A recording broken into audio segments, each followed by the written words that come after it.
al aire. Ante todo, agradecerles a las personas que se suscribieron y acudieron a este llamado para tratar este interesantísimo tema sobre inteligencia artificial, machine learning y data science.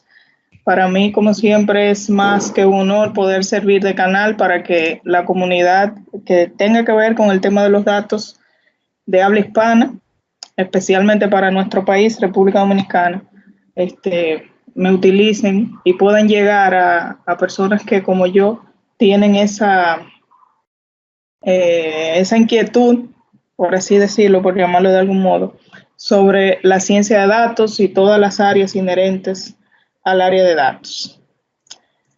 Esta noche vamos a ver un poquito la agenda. Vamos, en primer lugar, ya lo hice, darle la bienvenida. Luego, a conversar un poco sobre nuestras comunidades, las personas que nos acompañan esta noche para compartir sus experiencias y conocimientos, forman parte de la comunidad analítica dominicana, forman de hecho parte del grupo de coordinadores, son las personas que junto conmigo se encargan de proponer temas, buscar expositores, coordinar toda la logística de esas actividades y naturalmente ayudar a personas que necesitan de algún modo entender, conocer sobre los temas ya mencionados y adentrarse definitivamente en el mundo de la ciencia de datos.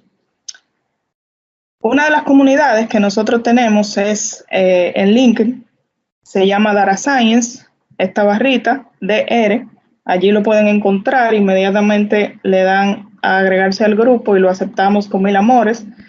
Y de esa misma comunidad tenemos un chat actualmente en Telegram con el mismo nombre.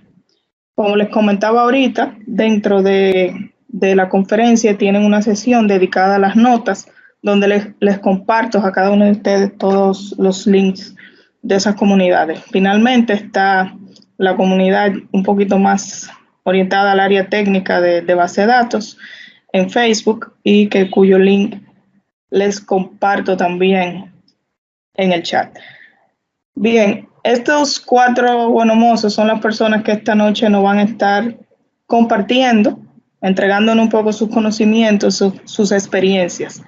Todos, aunque quizás puedan ver apellido allí que no parezcan dominicanos, son 100% criollos y son personas que naturalmente tienen una trayectoria dentro del área de datos.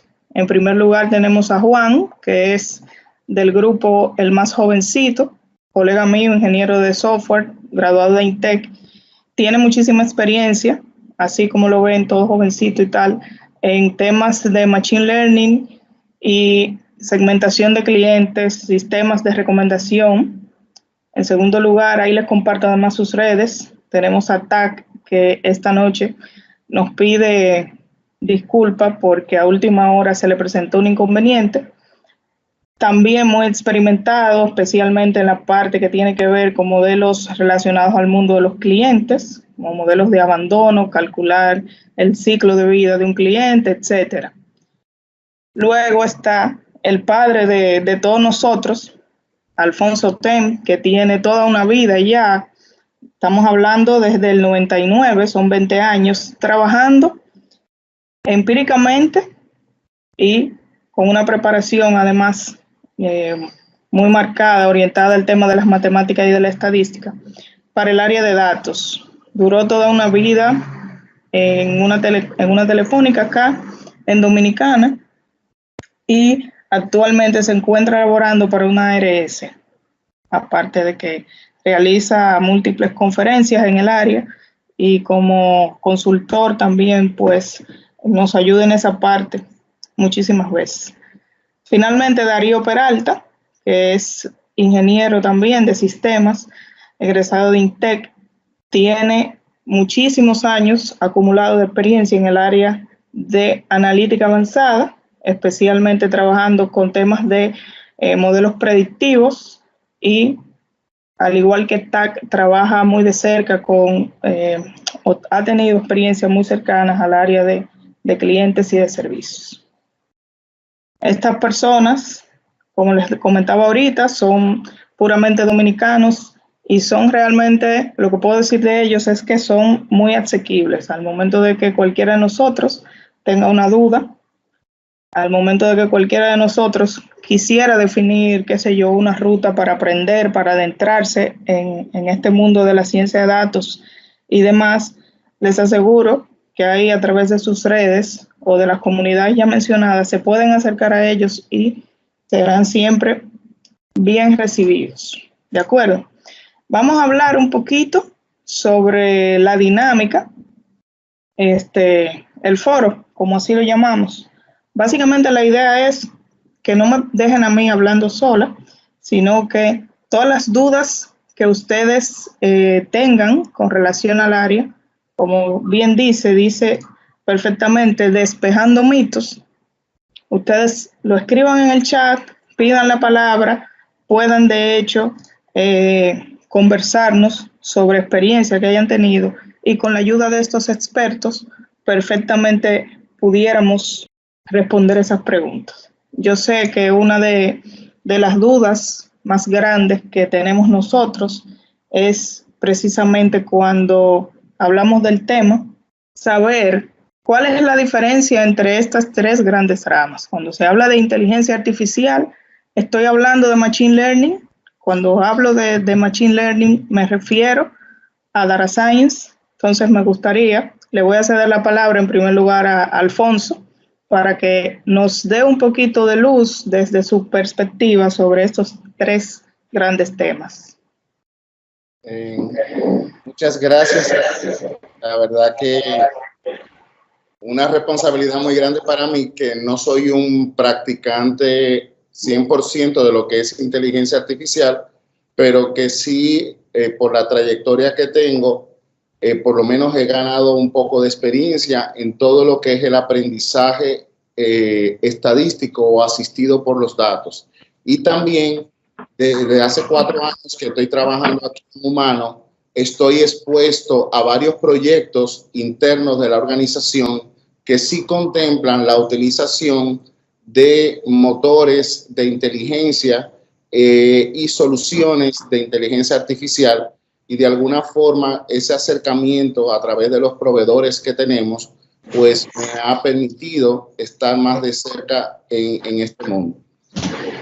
Pero aprovechando pues, el enfoque que yo tengo en mi formación, quiero empezar de una manera disruptiva proponiendo un cuadro que yo preparé hace ya un par de años y que recién lo facilité en unas charlas que estuvimos dando en el monográfico de UNAPEC para las carreras de Ingeniería de Sistema, Informática y Software.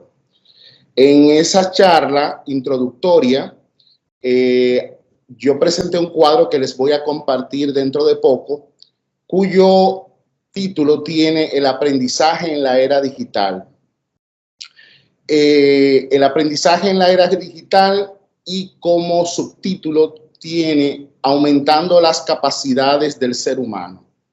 Este cuadro que les voy a compartir en breve, no se desesperen, pero ahora mismo se los voy a compartir, parte de mi primer encuentro con el mundo de la programación en los años 90, cuando yo intenté aprender algún lenguaje de programación y tuve la osadía de coger un libro de Thinking en Java. No es que yo sepa programar en Java, pero ese fue el primer libro que tomé en mis manos cuando intenté programar. Y en ese libro me impactó una frase que decía que al fin y al cabo, todo lo que es la computación digital está orientada para amplificar la mente humana. Esta frase a mí me marcó y cada día más le encuentro sentido. Al fin y al cabo, el ser humano es el que aprende, y en el cuadro que les voy a compartir, la base del aprendizaje es el aprendizaje humano. Lo importante en este momento, antes de entrar en nuestra discusión, es tratar de entender cómo se diferencian estos conceptos que hoy se venden y se dan por un puro tema de mercadotecnia, por un puro tema de es lo que está de moda, de eso es lo que se habla, pero se utilizan sin rigor. Con este cuadro que ahora mismo ya les estoy compartiendo, ahora mismo se los acabo de enviar, yo trato, este cuadro es de mi autoría, o sea que si hay algún error o algo que ustedes no compartan, esta charla o más que charla, esta conversación es justamente para que originemos el debate. Pero este cuadro a mí me ha ayudado hasta ahora a tratar de separar estos conceptos de una manera lógica y de una manera lo más objetiva posible.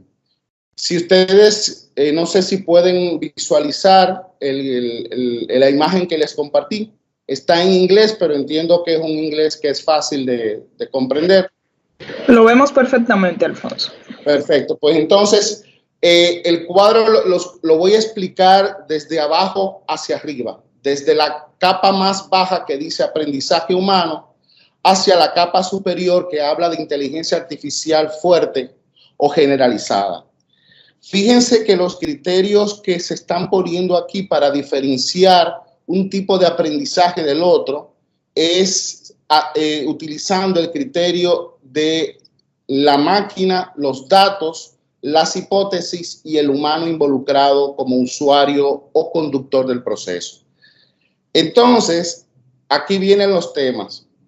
Históricamente, el ser humano lo que ha hecho es expandir su mente a través de los avances tecnológicos, especialmente cuando entramos al mundo de la electrónica y al mundo digital. O sea, que ese aprendizaje humano que siempre se ha tenido basado en datos, soportado en datos, conducido por hipótesis, con trial and error, que desde la época de las cavernas hemos tenido, esta planta es venenosa, no es venenosa, este animal es venenoso, no es venenoso, este animal es mortífero, no es mortífero, ensayo y error, a veces trágicamente.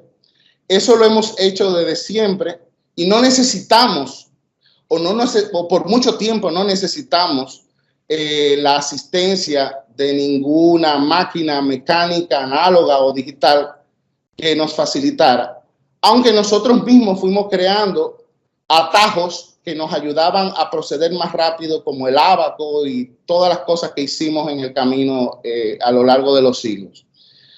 Sin embargo, cuando llega el mundo de la era digital, toda la estadística que ya venía desde la época del siglo XVII, XVIII, con el afán de ganar en los juegos de azar, sobre todo en el Palacio de Versalles, en la era digital, la estadística puede ser utilizada de una manera mucho más avanzada que lo que antiguamente se proponía en esos textos iniciales del siglo XVIII. Y es ahí donde empieza ya lo que se llama el Computer Aided Statistics, o sea, la estadística ayudada por una computadora, un ordenador, una máquina que está diseñada lógicamente para poder ayudarme a hacer cálculos rápidos e incluso otros procesos más complejos. Cuando yo entro a ese segundo nivel de la estadística ayudada por computadora, que es algo que viene desde los finales de la Segunda Guerra Mundial, pasando por una película que imagino que todos ustedes vieron, que tiene que ver con Enigma y con la máquina que descifró el lenguaje encriptado de los alemanes en la Segunda Guerra Mundial. Desde esa época, el avance de la computadora ha sido impresionante y nosotros lo que hemos hecho es utilizar eso para mejorar nuestra estadística. Yo recuerdo cuando comencé a usar mi primer software de análisis estadístico, que fue un paquete econométrico, EBIUS y SAS, como paquete también ya más avanzado, no solo para economía, sino para otras cosas. Esos paquetes se crearon inicialmente para responder a preguntas particulares de los negocios. O sea, por ejemplo, el tema agrícola, el tema de farmacia y el tema de telecomunicaciones en los años 70 fueron 3 temas pioneros y vanguardistas que llevaron la batuta en este mundo del aprendizaje apoyado a través de una estadística, y esa estadística apoyada en una computadora.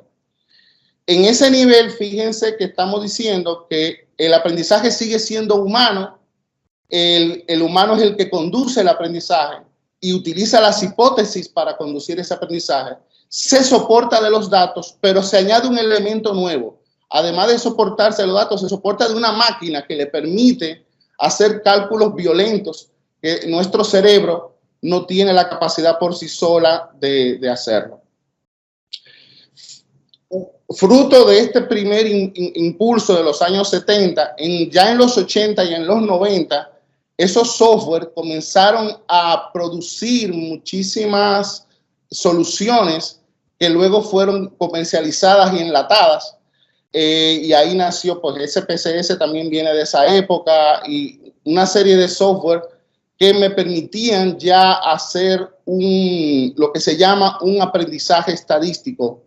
¿Qué cambio hay entre la estadística apoyada por una computadora y el aprendizaje estadístico? Fíjense que el cambio que ocurre es que yo dejo que la máquina, que yo dejo que los datos, mejor dicho, me guíen en el proceso. O sea, yo paso de ser una persona que prueba hipótesis a una persona que deja que los datos hablen por sí solos y me permitan explorar cosas. Eso fue muy debatido, sobre todo por los economistas que no aceptaban este enfoque. Este enfoque comenzó siendo conocido como data mining y se oponía directamente a lo que se llamaba en aquel momento la econometría o la psicometría y todas las metrías que había en esa época. El data mining, o como se le llama mejor hoy, statistical learning, lo único que hace es eso. Yo no es que niego la hipótesis. Yo estoy soportado por hipótesis, las puedo tener, pero yo dejo que los datos me hablen. Aquí yo tengo una anécdota muy interesante de un PhD de los laboratorios de Verizon Labs en Boston, Massachusetts,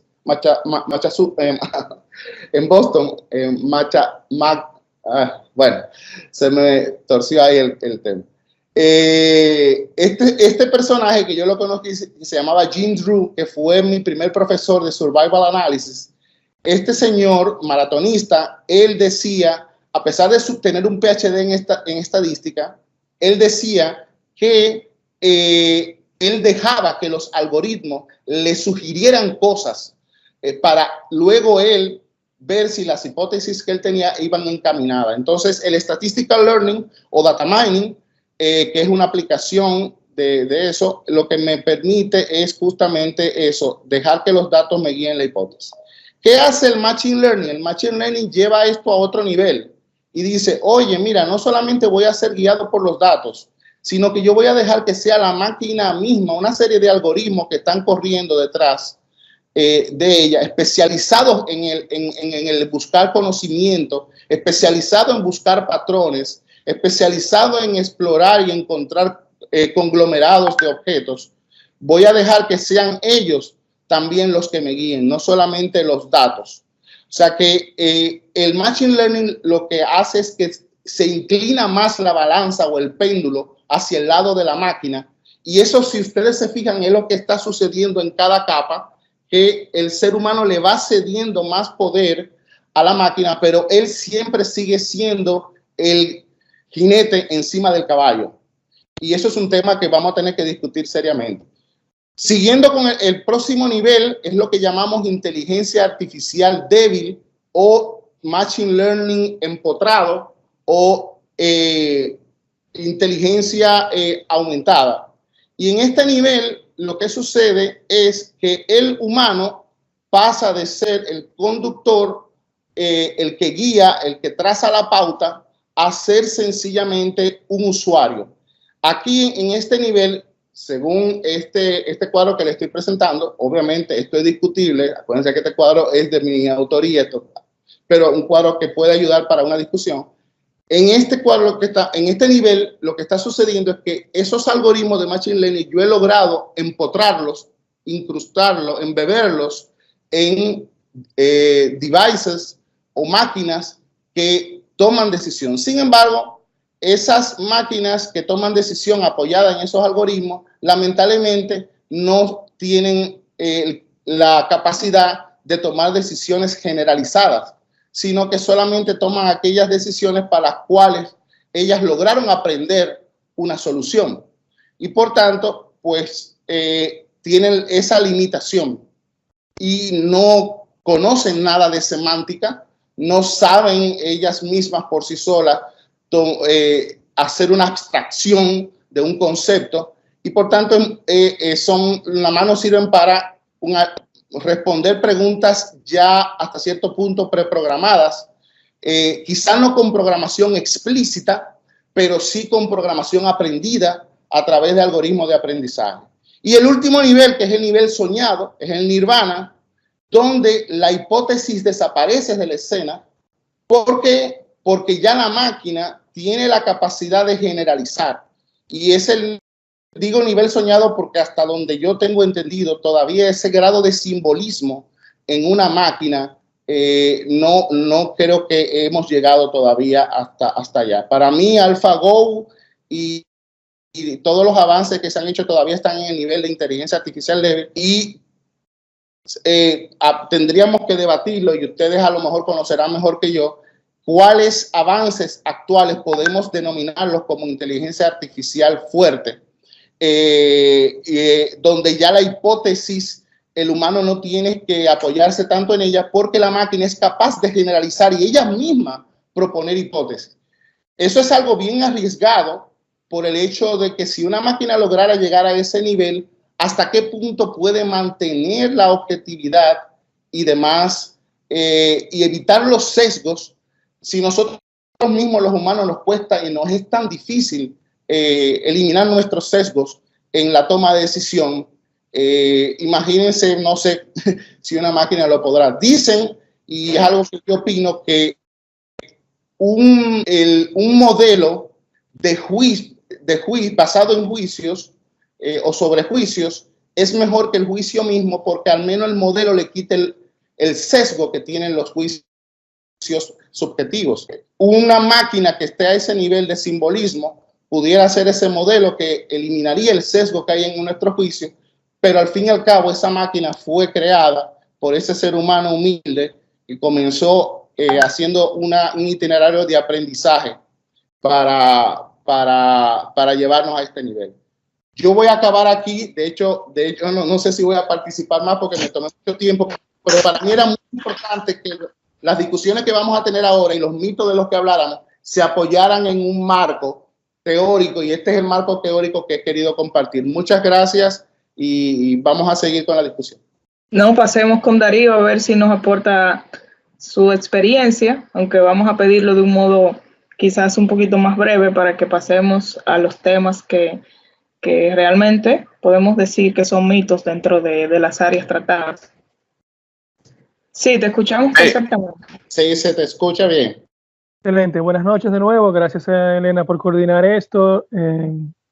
Alfonso, gracias de nuevo por la intervención. Yo sé que te pasaste un poquito del tiempo, pero no pasa nada. Creo que valió la pena. Precisamente por eso, por lo del contexto y el marco conceptual. Yo creo que voy a empezar de arriba hacia abajo. En cuanto a los últimos dos puntos que trataba Alfonso de la inteligencia artificial, que creo que quizás es uno de los mitos más grandes que podemos aquí ayudar a la gente a despejar. Y con eso voy a decir que, primero, confirmar que efectivamente la inteligencia artificial general, como se conoce, que sería aquella que tiene la capacidad de, en el marco que presentó Alfonso, de generar hipótesis nuevas sobre problemas nuevos, aún no existe. Y todos los grandes expertos, los líderes de investigación en el área, están 100% claros en eso. O sea, que no se preocupen, Skynet no va a suceder por lo pronto. Tenemos problemas más apremiantes de los cuales preocuparnos. Ahora bien, sí se han logrado muchos avances sorprendentes, especialmente en los últimos 5 a 10 años, en lo que se conoce como la inteligencia artificial débil o estrecha o narrow, ya ahí la terminología varía, pero es aquella inteligencia que se circunscribe a un problema en particular.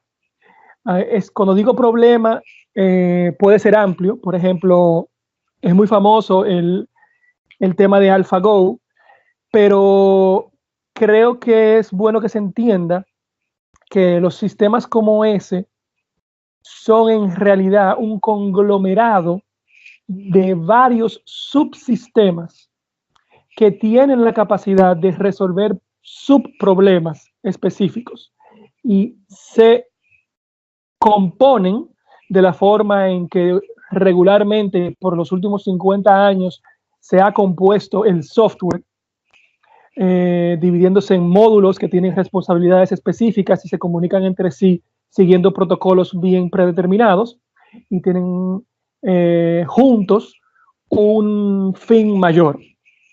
Entonces, con eso bajo entonces a lo que es Machine Learning. Y Machine Learning entonces sería esos subproblemas específicos que podrían reducirse incluso en el caso más popular a simples mapeos de una entrada a una salida, donde el algoritmo lo que hace es aprender esa función que convierte la entrada en la salida, y ya nosotros como seres humanos dejamos de crear ese código, de programar ese código que conoce la solución al problema y que convierte una entrada en una salida, y usando los datos y aplicándole algoritmos, se descubre esa función, ese mapeo de entrada-salida. Esa entrada, esa salida puede ser múltiples problemas. Los más populares son los problemas de clasificación, donde, por ejemplo, concretamente, en casos en los que hemos tenido la oportunidad varios de nosotros de trabajar, sería un ejemplo de determinar clientes que van a cancelar un servicio de los clientes que no van a cancelar un servicio, que fue un tema que se trabajó recientemente, como mencionó Alfonso, en el monográfico en UNAPEC. Y creo que con eso puedo cerrar mi contribución, habiendo quizás aterrizado un poco los últimos 3 niveles de ese marco teórico que nos brindó Alfonso. Gracias. Excelente, muchísimas gracias Darío. Juan, el más jovencito del grupo, que nos dé su parecer para pasar inmediatamente a la próxima pregunta. Hola Juan. Buenas noches, hola.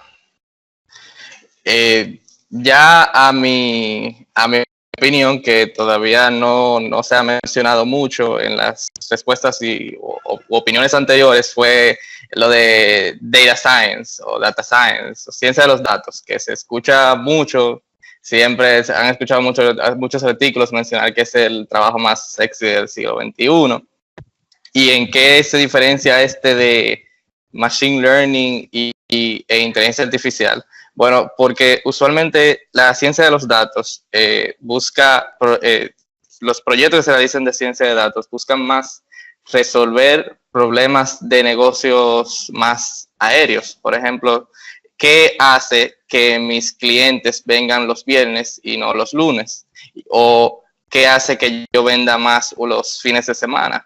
Y entonces se utiliza como base para responder esas preguntas los datos o información que se tenga sobre esos clientes. Por eso la ciencia de los datos se realiza como en el método científico una hipótesis, la cual se prueba experimentando, y entonces luego de ser comprobada la hipótesis, pues terminas haciendo un cambio en la organización o en las acciones que tomas para influenciar lo encontrado por ese proceso científico que abarca la ciencia de datos. Machine Learning, en el contexto de ciencia de datos, es una herramienta más que te ayuda a responder esas preguntas de negocio, a intentar entender lo que los datos nos dicen sobre ese problema. Y bueno, ya la inteligencia artificial en ese sentido es más también parte de las herramientas que se tienen para resolver y terminar y básicamente encontrar valor en los datos, haciendo proyectos de ciencia de datos. Y eso es básicamente la parte de ciencia de datos. Juan, gracias por tu intervención. La siguiente pregunta está muy orientada a creencias que muchas veces tenemos las personas de calle.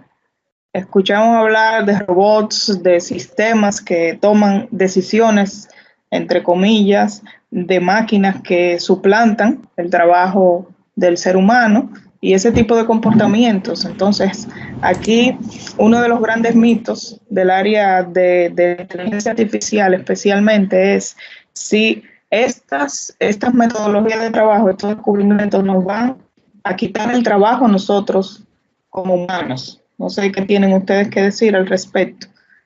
En este caso, pueden sentirse libres de opinar. Darío, que pusiste tu micrófono de sonido.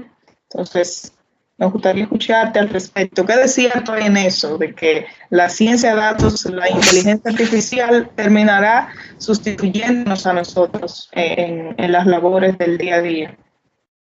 Bueno, mira, yo creo que en términos sencillos, la inteligencia artificial se va a comportar de una forma, y esto es una opinión muy mía, ¿verdad? Obviamente basado en todo lo que he leído y visto y conversado. Se va a comportar de una forma muy similar a las demás tecnologías transformadoras que se han pasado a través de la historia, donde efectivamente sí, hay un número de empleos, de trabajos que o desaparecen o se transforman. En el caso de la inteligencia artificial, yo creo que va a suceder algo mucho más suave en el sentido de que para los trabajadores, digamos, intelectuales o de oficina, la inteligencia artificial va a entrar para facilitar su vida, para quitar cosas, digamos, mecánicas o mundanas y sustituirlas y liberar tiempo. Nos va a hacer más eficientes, pero sí definitivamente que habrá algunos empleos que junto con avances en la robótica podrían impactar empleos muy de mano de obra, posiblemente en los próximos 10 o 15 años. Si usted trabaja recogiendo café o recogiendo frutas, o si usted trabaja esparciendo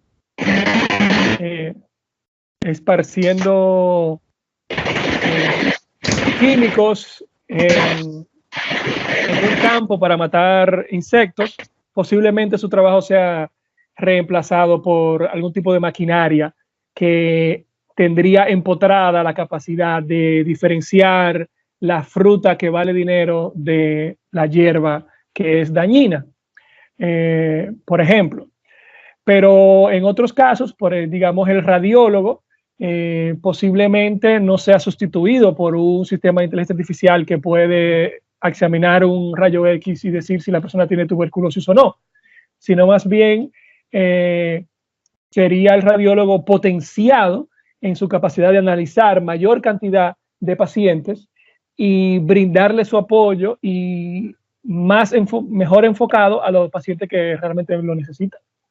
Creo que con eso puedo dar un poquito de luz sobre ese gran mito de si nos van a quitar el trabajo. Si me permiten opinar un poquito al respecto, yo tengo una posición muy clara a la tuya. Yo entiendo que más que sustituir es un tema de ir moviendo la forma en que se hacen las cosas, porque de repente tienes todos estos algoritmos, como tú bien mencionas, con el tema de la robótica, los combinas y tienes cosas maravillosas, pero usualmente eso genera nuevos procesos que dependen necesariamente de la mano de obra humana. No sé si Juan o Alfonso en este sentido quisieran aportar algo más. Sí, yo yo voy a aportar algo y lo voy a hacer con una dinámica que hicimos en una PEC. Yo acabo de mandar un acertijo y me gustaría que algunos de los que están presentes opinaran sobre ese acertijo. El acertijo dice, las decisiones deben ser guiadas y soportadas. Pero guiadas ¿por qué? Y soportadas ¿por qué? Me gustaría oír opiniones. Para en base a las respuestas que me den, yo entonces dar una opinión. A mí me gustaría responder, el acertijo está dentro del chat.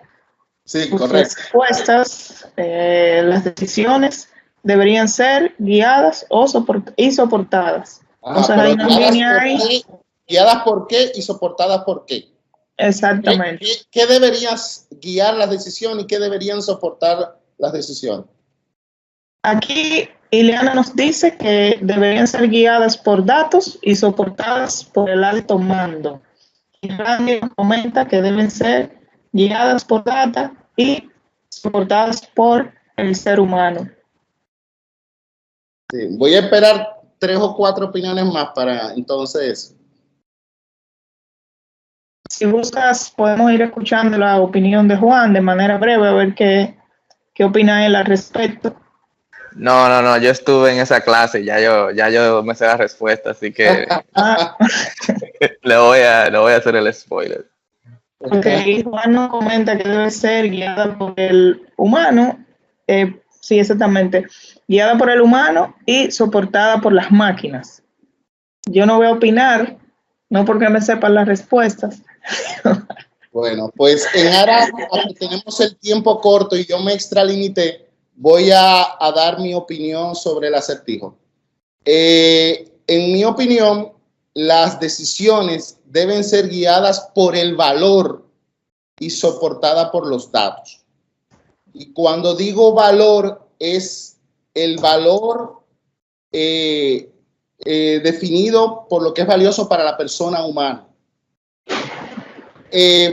Para mí, dejar los principios claros es siempre muy importante. No sé si es porque soy matemático y si tú no tienes los principios claros, no avanzas. Y por eso, para mí, este acertijo es muy importante. ¿Por qué guiadas por el valor y no por los datos? Fíjense que muchos de ustedes dijeron que deberían ser guiadas por los datos. No, deben ser guiadas por el valor, lo que para nosotros los seres humanos es valioso. Y los datos solo como soporte, muy importante, un soporte tan importante que sin ello no servimos de nada. Pero tener los datos por sí solos sin generar valor, como lo han generado las empresas que han capitalizado ese nuevo petróleo, no sirve de nada. Nosotros como seres humanos tomamos decisiones, ¿para qué? Para incrementar las oportunidades de ser felices en un estado, en una situación en comparación a otras alternativas. Son nuestros valores los que nos llevan a tomar decisiones como individuos y como organización para incrementar esas oportunidades. Por eso el punto de partida de todas nuestras decisiones viene siempre dado por nuestros valores. Si existen los datos necesarios y suficientes, como decía Darío, tanto Machine Learning como Artificial Intelligence nos ayudan a disminuir la complejidad y la predictibilidad, pero no necesariamente disminuyen la incertidumbre ni la reducen a un riesgo calculado. Sobre todo cuando hay ignorancia de no sé lo que no sé. Por ejemplo, yo ahora mismo estoy haciendo un MBA y muchos de los problemas y casos de negocio que se nos presentan en el MBA no tienen datos o no hay los suficientes datos. Hubo un caso muy famoso de una aerolínea suiza que cayó en desgracia después del 2001, que fue Swiss Air, y cuando tú leías todos los datos financieros de esa aerolínea, parecía que todo estaba bien.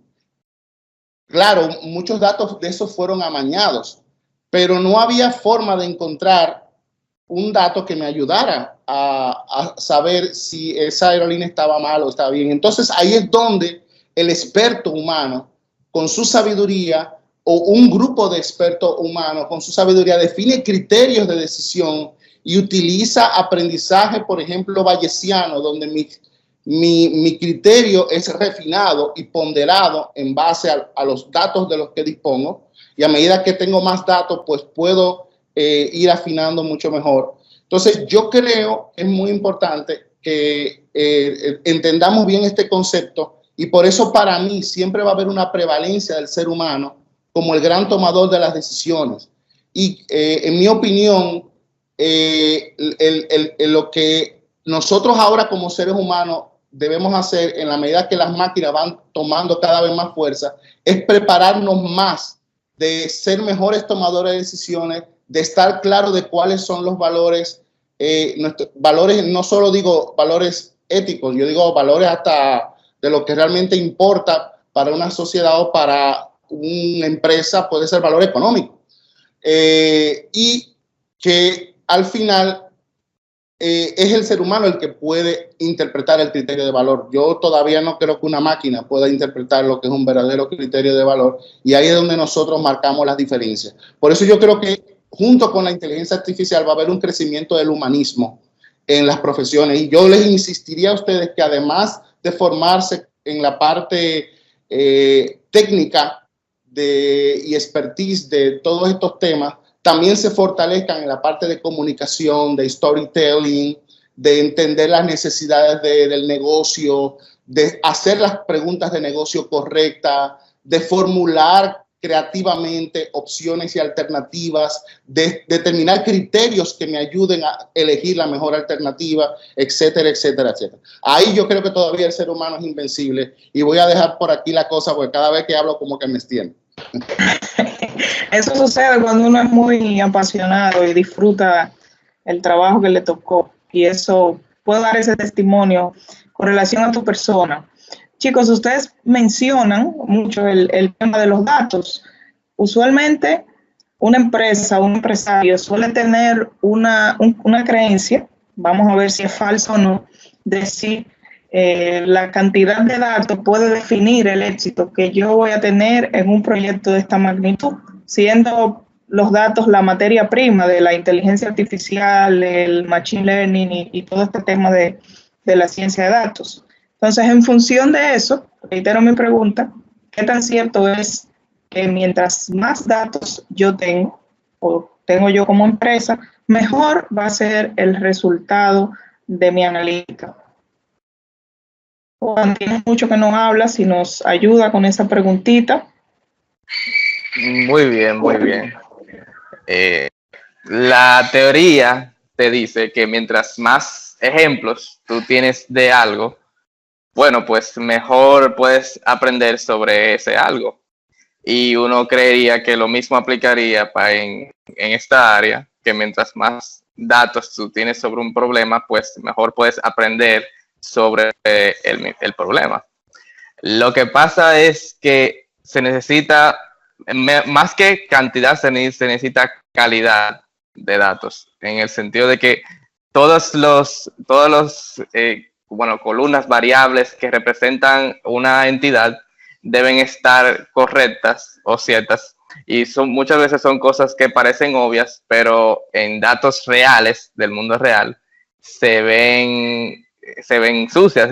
Por ejemplo, he visto edades negativas porque hay fechas de nacimiento en el futuro, y entonces hay modelos que seguían mucho de la edad, y entonces ya te está perdiendo mucho rendimiento en ese sentido. Hay veces que tener 10,000 datos, pero que tú tienes total certidumbre de que son ciertos, de que están validados, son mejor que 1,000,000 de ejemplos que fueron llenados porque tú no estás seguro de que son ciertos. Especialmente que usualmente tienes en problemas de machine learning, tienes una variable target, que es lo que estás intentando predecir o modelar. En ejemplos anteriores que han mencionado, si un cliente va a cancelar el servicio. Entonces, si tienes datos, usualmente pasa mucho en eso, si tienes datos mal encajados o mal llenados en tu variable target, entonces le estás pasando mentiras al modelo para que tenga que aprender. Y entonces el índice está aprendiendo mentiras y no va a tener un buen rendimiento en problemas reales, en la vida real. Así que Sí, sí es cierto que hay datos que vienen más limpios que otros. Por ejemplo, los generados por sistemas usualmente son bien limpios, como los timestamps o lo que son generados por eventos. Y usualmente también hay muchos de esos datos que tú tienes certeza de que son de calidad, pues ahí sí, mientras más, mejor. Pero en la práctica también se ve que se puede calcular algo que se llama la curva de aprendizaje, que lo que mide es que mientras más datos le pasas a un modelo, qué tanto mejora su rendimiento. Y usualmente hay como una curvita que llegas a un punto de datos pequeño, o más o menos pequeño, vamos a decir 10.000, en el que ya no aprende tanto. Porque al tú agregar más datos, lo que estás buscando son casos especiales que de tu variable de target. Y entonces esos ejemplos extra que agregaste pues te ayudan a diferenciar esos casos edge cases, esos casos especiales. Pero usualmente no es necesario llegar al nivel de Google de petabytes, miles de millones de ejemplos para tener un modelo que pueda traer valor a un negocio. Muchísimas gracias, Juan, por tu respuesta. Alfonso, Darío, si quieren cooperarnos un poquito sobre la pregunta. Hablábamos de qué tan cierto es que la cantidad de datos me asegura a mí al final una calidad óptima o mejor de mi modelo que si tuviera o si contara con menor cantidad de información. Bueno, mira, yo voy a dar un paso hacia atrás y no voy a hablar solamente de Machine Learning, sino de negocios en general y del potencial de la inteligencia artificial, Machine Learning y Data Science. Si bien es cierto lo que dice Juan, eso es un resultado ya comprobado técnicamente de que bajo la premisa de que se tienen datos pertinentes y de calidad sobre un problema, el desempeño de los algoritmos conocidos y manejados típicamente mejora bastante a medida que se agrega, que se incrementa el volumen de datos. Ahora bien, desde el punto de vista de negocios, lo importante muchas veces no es la calidad, sino eso que dije, de qué tan pertinente es para los problemas de interés de la compañía los datos que se están almacenando, al mismo tiempo su calidad, y también para los negocios modernos que vienen a disrumpir, especialmente pensemos quizá en fintechs y startups de esa índole. Muchas veces lo más importante es que los datos que se están recolectando sean de un valor único, le hace que pocas personas estén recolectando datos sobre eso y que te permitan entrar en un círculo virtuoso donde los datos que recolectas te permiten atraer usuarios o clientes que a su vez te permiten recolectar más datos y generar más valor y crear como un espacio entre el negocio y los competidores. En República Dominicana tenemos dos buenos ejemplos de eso y no son recientes, son compañías que tienen 20 años en el mercado. Yo tuve la dicha de trabajar en una de ellas. Una se conocía como Cicla antes de que viniera una corporación gringa y la comprara, la otra es Data Crédito.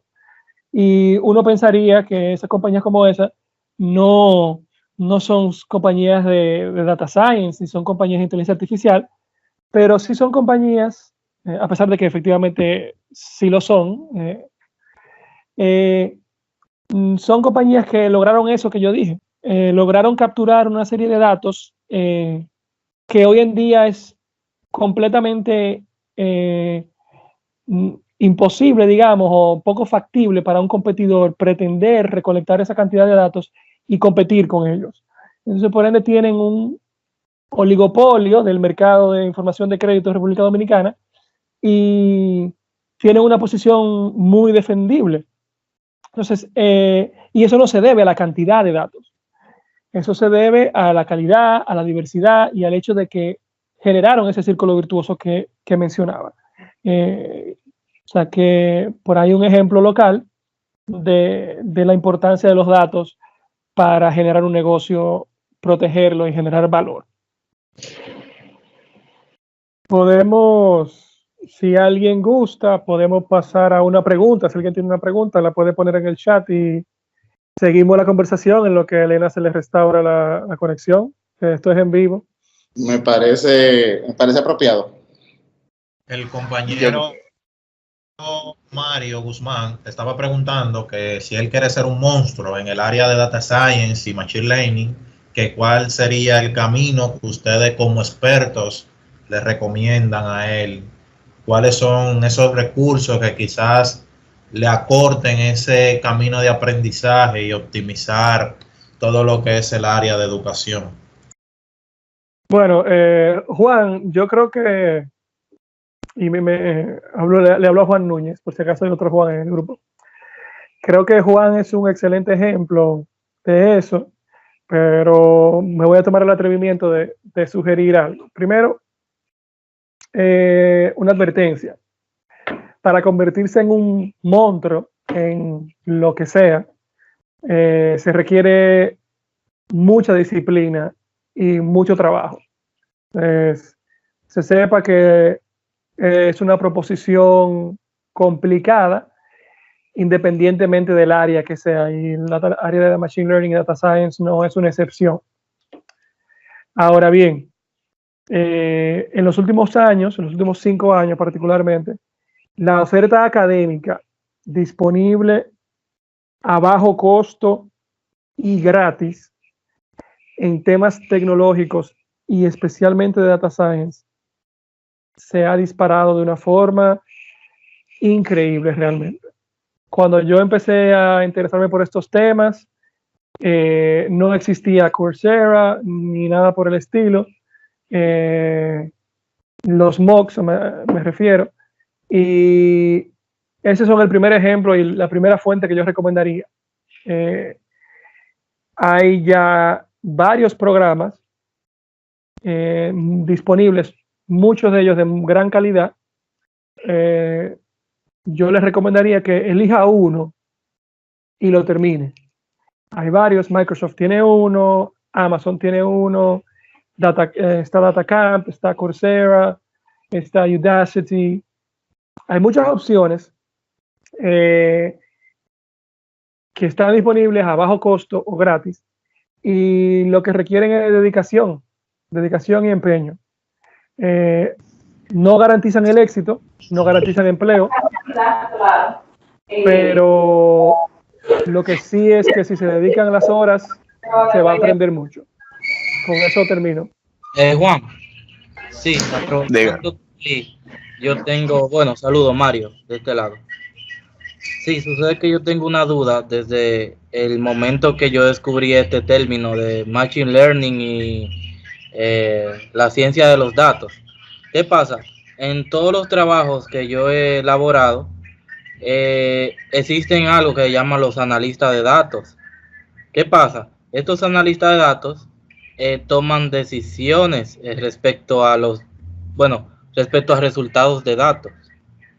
Entonces, con este nuevo término de Data Science y Machine Learning,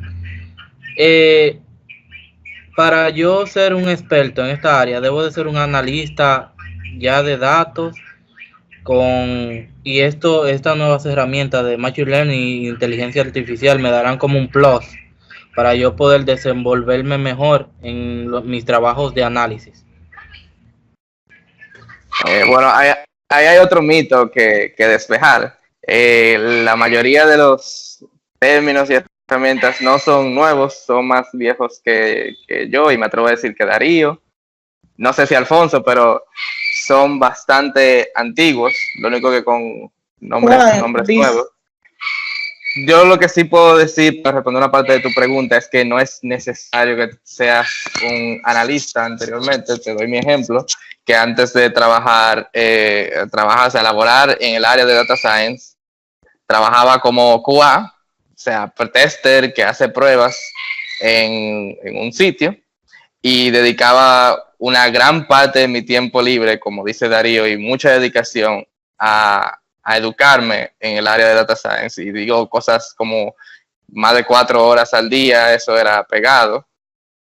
Así que no es necesario ser un analista anteriormente, pero sí recomiendo primero cursos que sean, que como dice Darío, que te digan la teoría primero, un currículo de cursos online puede ser, que te pasen, te adentren, al menos te sumerjan, no a 10.000 pies de profundidad, pero sí un poco en cada parte del proceso de data science. Porque una cosa muy importante en cualquier área que suene novedosa es saber si de verdad te gusta, adentrarte en lo que trata, porque si eso es un área de verdad de pasión, porque hay muchas veces que en tu hora, mientras estés trabajando, que vas a hacer cosas muy mundanas como cruzar datos o limpieza, y eso toma la gran mayoría de tu tiempo. Y usualmente escuchas muchos de machine learning, modelos de inteligencia artificial antes de entrarte al área, para luego estar limpiando datos. Por eso se necesita mucha pasión en todo lo que tiene que ver con trabajar con datos. Ya si confirmaste que tienes pasión, mi recomendación es, luego de tener una base teórica en cursos como por ejemplo Coursera tiene uno, yo creo que de la Universidad de Johns Hopkins, edX tiene uno, el de Microsoft, yo lo tomé en aquel entonces, cuando estaba en beta, y luego que tienes esa base teórica, trabajar mucho en la parte práctica, porque hoy en día Data Science en lo mucho es algo práctico o más artesanal, si hay que programar en Python o R. Como recursos interactivos se tiene DataCamp, que Alfonso pasó el link por el chat, y también tienen Kaggle Learning, que Kaggle es una herramienta de datos en general, tienen competencias, una chulería, y ahí también pueden aprender de manera práctica. Hay que reforzar lo práctico porque, como mencioné, hay que programar, aunque la base teórica es muy, muy grande. Si todavía luego de cruzar muchos datasets, de seguir muchos tutoriales y seguir los cursos, todavía estás apasionado, todavía te está gustando, pues ahí donde lo que yo recomiendo, el paso final, es crear proyectos reales de temas que te interesen. En el mismo Kaggle hay datasets de todo. Por ejemplo, uno de mis primeros análisis fue un análisis del juego League of Legends. Yo quería saber cuál rol tenía más impacto en el juego. Busqué un dataset en Kaggle e hice un análisis y terminé encontrando mi respuesta de cuál era el rol que más influía. Es coger un dato sobre un tema que te interese, no tiene que ver con tecnología, puede ser hasta juego de básquetbol, hacerle una pregunta y llegar a una respuesta.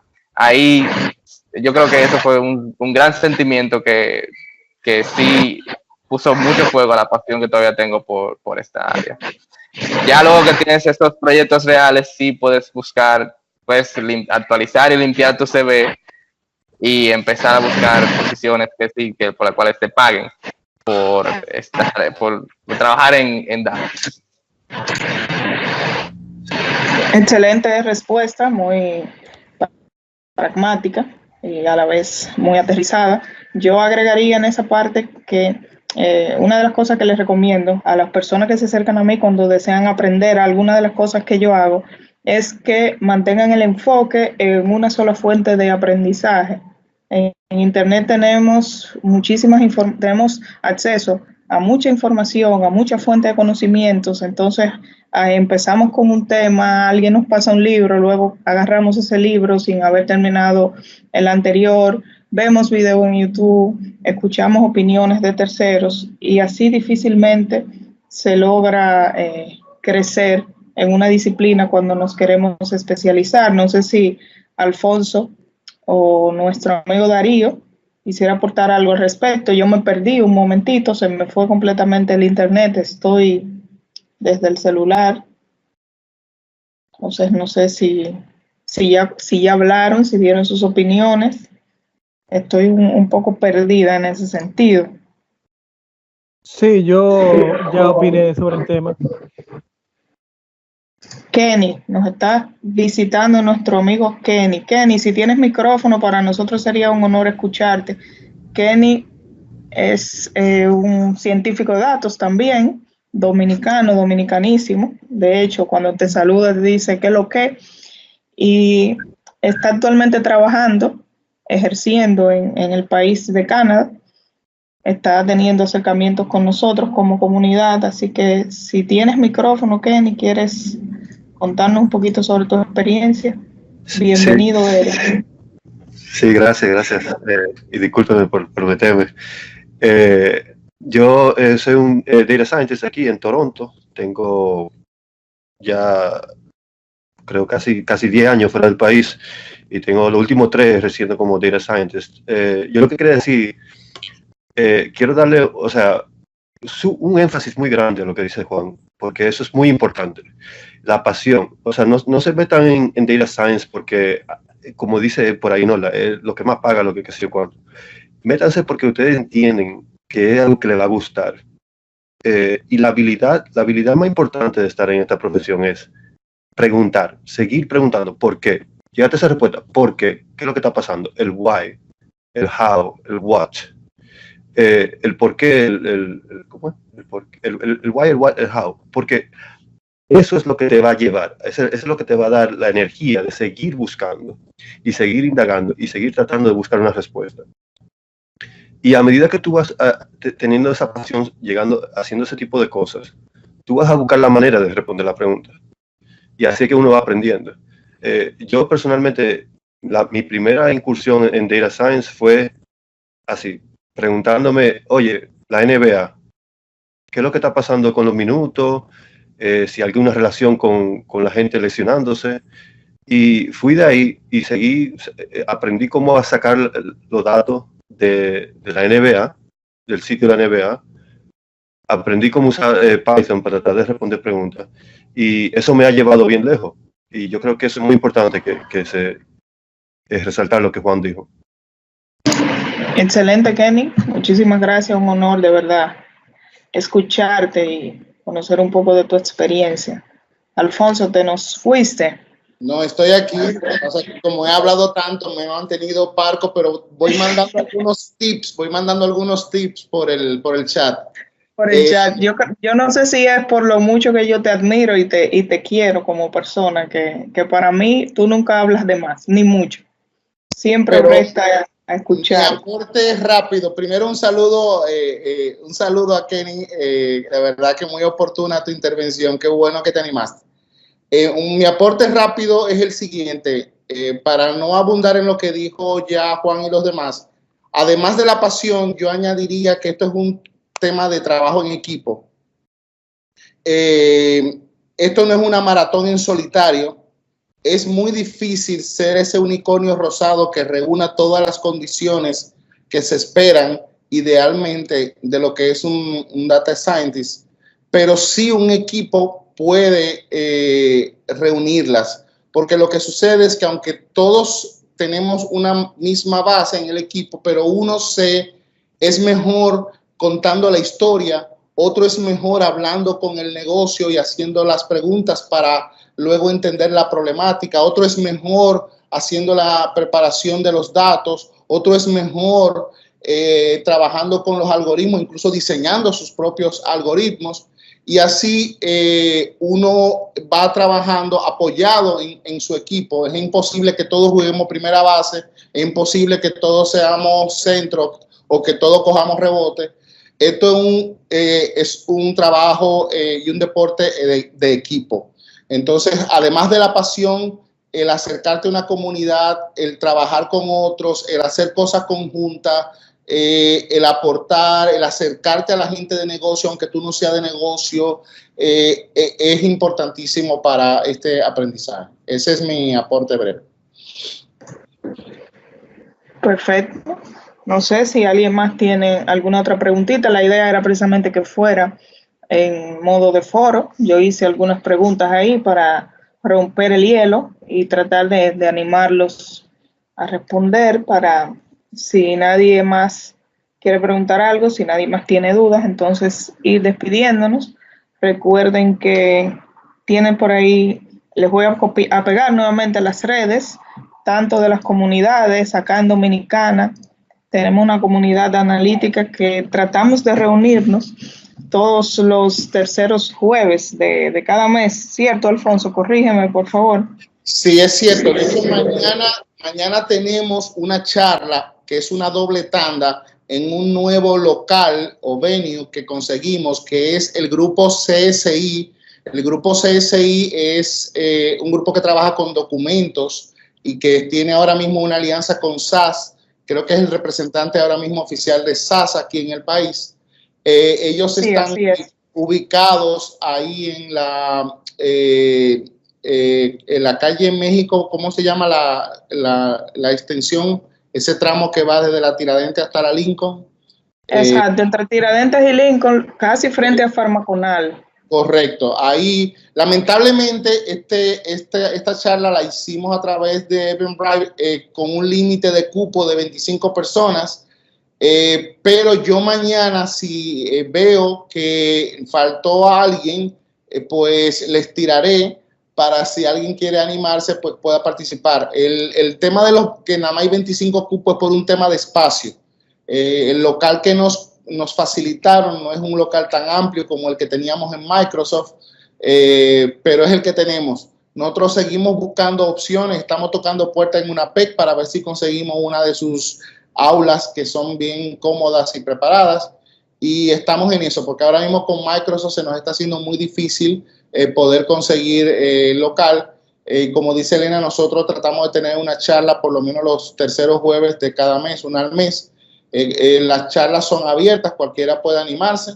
En esta ocasión vamos a tener una charla de análisis de serie de tiempo con R, preparada por Nery Ramírez de la UAS, que es profesor y economista, y también una segunda charla de inteligencia artificial con SAS por un consultor mexicano traído por el grupo CSI para esos fines. O sea que mañana tenemos una doble tanda muy interesante.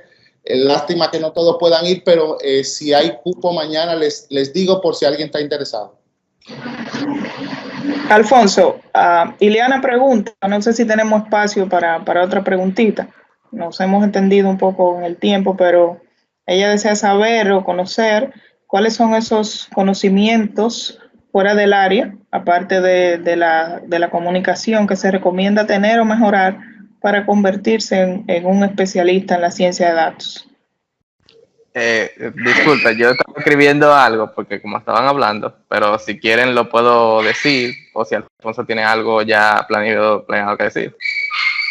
Dale, adelante, Juan. Dale. Yo quería decir que una habilidad muy importante que quizás está relacionada con la comunicación es el manejo de expectativas. Muchos que entran al área de ciencia de datos vienen de software, y en software, en el desarrollo de software moderno está lo que es Agile y la metodología ágil y los frameworks como Scrum, que dice que en un sprint de 2 semanas se va a hacer tal cosa. En los proyectos de ciencia de datos hay mucha incertidumbre. La incertidumbre es clave en los proyectos de ciencia de datos. Uno usualmente tiene un requerimiento, quiere aumentar la cantidad de clientes, pero no se tiene una idea clara de cómo llegar a ese punto, y entonces uno puede durar hasta un mes solamente investigando y probando, experimentando con ideas sobre cómo responder esa pregunta y no llegar a algo que tenga una conclusión clara. Y en otros casos se crea algo, se tiene como una especie de solución y no se alinea a lo que el usuario de negocios tenía pensado. Entonces, siempre que al inicio de un proyecto de ciencia de datos hay que dejar claro qué es la expectativa de qué es lo que se va a lograr. Por ejemplo, muchos usuarios de negocios dicen, o que tienen como conocimiento vago, dicen, bueno, crea un modelo que tenga una certeza de 95%, y con lo que tienes a mano, lo mejor que puedes lograr es quizás un 80%, o quizás un modelo ni siquiera era lo que era necesario crear. Entonces hay que manejar tanto el practicante de ciencia de datos como el usuario de negocios que tiene esa sed de responder preguntas con datos, hay que manejar una expectativa sobre qué es lo que se va a lograr en cada proyecto. Yo voy a decir que me voy a ir lejos y voy a decir que no siempre tu usuario de negocios tiene conocimiento, es bueno en data, no tiene conocimiento de data o análisis estadístico, cosas así. So, a veces la empatía es muy importante.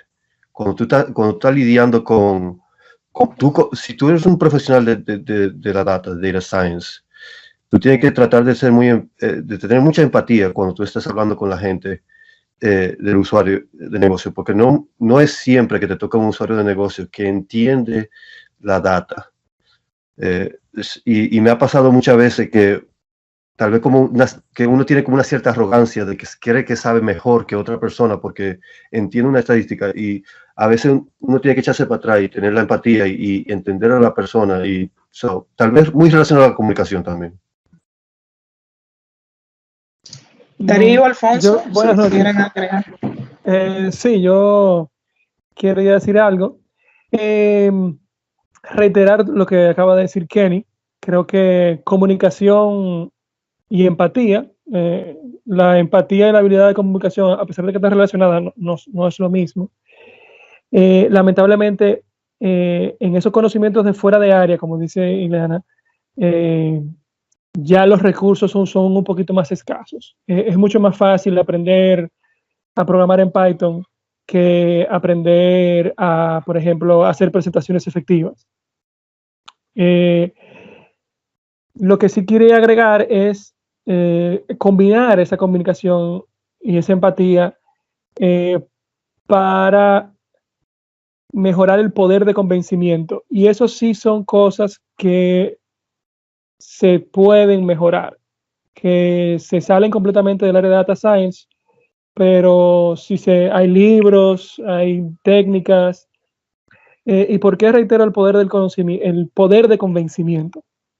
Porque como dice Kenny, la mayoría de las veces, por lo menos en mi experiencia, la mayoría de las veces, el negocio es como un paciente que va a donde un médico. Yo sé que estoy enfermo y yo quiero estar sano, pero yo no tengo la más mínima idea de cuál es mi enfermedad. Yo solamente sé dónde me duele. Y si me duele punzante, o si me duele agudo, o si me duele constante, o solamente cuando hago esto o hago aquello. El científico de datos entonces tiene que tener la empatía, tiene que saber comunicar, tiene que saber manejar la expectativa, levantar requerimientos, que son cosas que el que tenga un background de administración de proyectos de software quizá es un poco fuerte ahí. Pero también tiene que tener el poder de convencimiento para convencer al paciente de que complete el tratamiento que se le está indicando. Y que deje de comerse el chicharrón, que haga esto, que haga lo otro, o que su expectativa no es realista y que en lugar de 3 meses va a tomar 6. O sea, esas cosas son un poquito más soft, como se dice, pero hacen la diferencia y tienen el potencial de garantizar que una inversión que haga el negocio en recursos humanos y en infraestructura para posibilitar machine learning, artificial intelligence, data science, no se desperdicie. Típicamente, lamentablemente, los que somos buenos en estadística no somos buenos enamorando a la gente, y ahí reitero lo que dice Alfonso, de que es un deporte en equipo, y probablemente todo esto soft skill, quizá haya una persona que no sea tan buena programando modelos, pero sí sea buena comunicándose y siendo empática con el negocio. Y con eso termino. Excelente intervención, Darío, gracias. Alfonso, si quieres agregar algo para ir ya despidiéndonos. La verdad que los muchachos han estado inspirados. Tengo poco que añadir, solamente corroborar lo de Kenny. De hecho, hace mucho leí que si me preguntan cuál es la única cualidad que un científico de datos debe tener, yo diría que es la empatía, porque esa habilidad es tan difícil que al final terminas reuniéndola toda. El tema de la pasión es sumamente importante. Yo he tenido en mi experiencia con 20 años dirigiendo equipos de análisis de datos avanzados. Las personas que se han quedado conmigo y han prosperado más no han sido los mejores técnicos ni los mejores programadores, han sido los más apasionados, los tipos que hasta me lo encontraba un sábado, tipo que esto me gusta. Así mismo me decían, ay, pero esto me gusta. ¿Y qué tú haces aquí un sábado? Ah, porque esto me gusta. O sea, tú encontraste con una persona un sábado en un trabajo solo porque le gustaba lo que estaba haciendo y porque encontró una solución al negocio. De hecho, esa persona que iba a trabajar los sábados terminó haciendo una aplicación en SaaS que fue tan efectiva que luego cuando él salió de la compañía, la vendió como consultor y se ganó más de 500,000 pesos con 23 años. Pero fruto de una pasión de ir a trabajar todos los sábados solo porque esto me gusta. Entonces, con esto lo que digo es corroborar todo lo que han dicho. Creo que la humildad también es muy importante. No siempre le damos al negocio la solución que él quiere o en el tiempo que él quiere. A veces no logramos entender las expectativas, entregamos resultados parciales, no porque lo queremos entregar así, sino porque no logramos cumplir con el tiempo. Y hay que aceptar la humildad y reconocer que esto es un proceso iterativo, esto es un proceso que nunca acaba, esto no es un proceso que ya con 2 o 3 pancas que tú des y 2 o 3 cursos de Coursera de Atacán ya tú eres un monstruo. No, esto nunca se acaba, tú nunca acabas de aprender, tú nunca acabas de fallar, de errar, y justamente en ese errar, así como los algoritmos que tú entrenas cometen errores y aprenden de ellos, así tú también como científico de datos vas a cometer errores y debes aprender de ellos, y esa humildad es lo que te va a llevar a ser cada día mejor un científico de datos. Excelente, yo entiendo que por hoy está bien. Si alguien quiere agregar algo más, podemos hacerlo en no más de un minutito, pero entiendo que ha sido muy apropiada la intervención de cada uno de ustedes. Muchísimas gracias a Kenny por cooperarnos varias veces y a Darío, que ha estado un poco tímido la noche de hoy, pero con muy buenos comentarios, al igual que Alfonso y nuestro querido Juan. Les invito, como les decía hace un momento, a que se comuniquen con el equipo de Data Science Dominicana a través de los links que he puesto ahí en el chat. Nosotros estamos siempre abiertos tanto a cooperar como a que nos cooperen. Como decía Alfonso ahorita, estamos teniendo un tema con el asunto del local, donde hacemos las presentaciones, limitando bastante el esparcir esos conocimientos, que es básicamente nuestra misión. ¿Por qué? Porque estamos teniendo deficiencia de espacio. Ahora mismo solo podemos reunirnos 25 personas y la comunidad creo que debe andar por encima ya de los 200 miembros, si mal no recuerdo. Si son 200 en las charlas, cuando las charlas son bien atractivas, vienen como 40. Entonces, necesitaríamos idealmente un espacio como para 40 personas. Ok, de acuerdo. Entonces ahí tenemos a Luis Matos. Yo lo conozco muy de cerca, que me comenta que nos va a colaborar con eso. Ya yo luego te informo, Alfonso. Y al resto de los que están presentes, de verdad, muchísimas gracias por la paciencia con el tema. Antes de despedirnos, perdóname, nosotros estamos en el proceso de constituirnos como asociación pública, no lucrativa, con la finalidad de poder atraer recursos, no para lucrarnos, sino para poder conseguir salones, traer expositores internacionales, traer a Kenny y cosas por el estilo.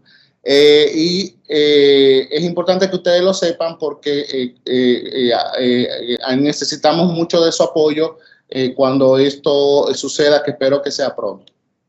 Mira, Alfonso, me voy a tomar un minuto más para comentarles algo a la comunidad que ocurrió con el link del registro. Hubo una persona que se prestó a dejar una serie de insultos, tanto para ustedes como para mí, naturalmente, haciendo alusión a que en Dominicana no se sabe nada de Machine Learning, de Data Science y demás. Y quiero dejarles a los que están ahí presentes muy claro que aquí hay mucho talento, hay muchos profesionales muy preparados en el área que están poniendo su granito de arena tanto aquí como en tierras extranjeras. Así es que si escuchan por ahí cualquier tontería, cualquier rumor, déjenme decirles que hoy ustedes han tenido la dicha de tener de primera mano y de profesionales muy experimentados, muy formados y muy apasionados estos conocimientos. Yo entiendo que es todo por esta noche. De verdad, muchísimas gracias. Si les gustó la dinámica, pueden proponer temas para ir compartiéndolos así desde la comodidad de la casa, una vez al mes, bimensual, como se nos haga más cómodo, y de esa forma seguir apoyando a la comunidad de data a que crezca en nuestro país, porque les repito, aquí hay mucho talento y hay muchísimo potencial para hacer crecer el área y dejar nuestro granito de arena, evitando que muchos proyectos se queden en manos de extranjeros, teniendo nosotros la capacidad y la formación para desarrollarlos. Muchísimas gracias, de verdad que sí. Pasen un feliz resto de la noche. Nos seguimos viendo. Hasta luego. Muchas gracias a todos ustedes. Buenas noches. Bye. Gracias. Gracias. Bye, bye. Chao. Gracias a todos. Gracias.